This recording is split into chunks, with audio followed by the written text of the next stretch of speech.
And on this segment of Reaching Out, we're joined by John Gallagher, who is a night custodian for Half Hollow Hills in Long Island. John, welcome to Reaching Out. Thanks, Greg. Thank you so much for having me. Tell us, what does a night custodian do at Half Hollow Hills? At Half Hollow Hills, we have 14 buildings, over 1 million square feet of buildings. Basically, what we do is we clean them, and I would say probably a couple hundred acres of land where the unit members, groundsmen, between the groundsmen and the custodians, we clean and maintain and make it safe and secure for the children. And the schools that we have there's 14 of them. So tell me, John, how long have you been doing this? This is my 26th school year. Wow, I've known you for 17 years. I remember meeting you back in 1994 at a Shop Stewards Conference, and I've known you ever since. But you've been doing this for how many years? You said 24? This is my 26th school year. 26th school year. I was lucky. I was honored last day. A couple other unit members, we were honored with our 25th anniversary plaques at a board meeting. At the last board meeting, which was nice. It's a very nice thing, and it's amazing how time flies. And 1 minute you wake up and you see the whole lifetime, 25 years. I just can't believe that I've been involved, and I've been a shop steward for the past 18 years. That's another issue. I just can't believe how much time it flies by, Greg. It flies by. Yes. So tell me, in your time that you have been working for the village of Half Hollow Hills, the town of Half Hollow Hills, have you seen an attitude change toward public employees?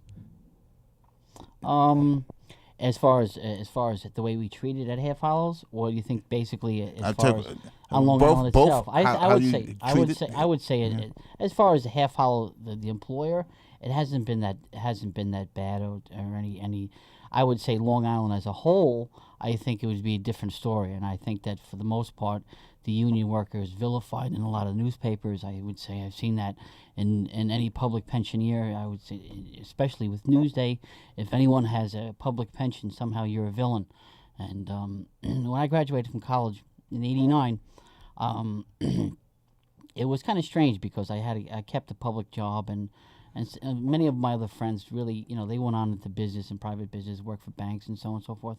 And I stayed. I had, I kind of figured out that a pension as well as health insurance was worth quite a bit of money, and I add that onto my salary, I think I would be just fine. However, as time goes by, you could see that suddenly some of my friends that got laid off, and they had a different attitude or different approach, or how they felt that, that I guess what I'm trying to say is that now all of a sudden the tide has changed. Yes. The tide has changed. And your job is glamorous. Yeah, like, all of a sudden I had a friend of mine that came up to me that I went to, elementary school. It was, a professional person, and he wanted to get a union job because of the fact that he had laid off from his other job, and he wanted to get a job working in the school district, and he wanted to know how to go about the steps to do it. I felt, I felt like, wow, I just couldn't believe it. I couldn't believe the level of education that he had, but he wanted the lifetime health insurance, and he wanted the lifetime pensions that's available through only because of the fact that we're union employees.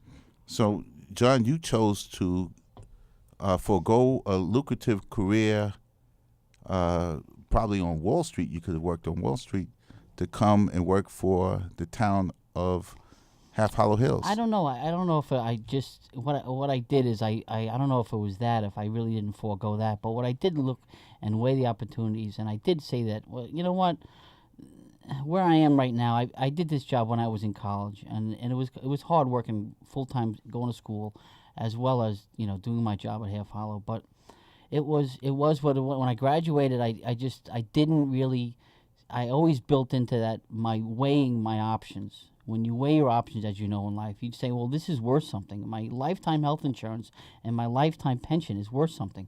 And if I left Half Hollow and went to go someplace else, I'd always have to keep that in the equation. And I just always did.